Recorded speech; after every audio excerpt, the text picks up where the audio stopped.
கடவுள் என்னும் முதலாளி கண்டெடுத்த தொழிலாளி விவசாயி விவசாயி.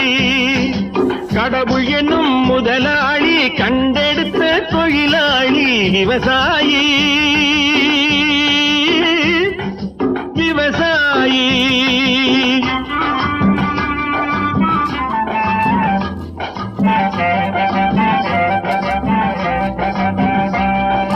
முன்னேற்ற பாதையிலே மனச வைத்து முழு மூச்சாய் அதற்காக தினம் உழைத்து, முன்னேற்ற பாதையிலே மனச வைத்து முழு மூச்சாய் அதற்காக தினம் உழைத்து, மண்ணிலே முத்தெடுத்து பிறர் வாழ, மண்ணிலே முத்தெடுத்து பிறர் வாழ வழங்கும் குணமுடையோன் விவசாயி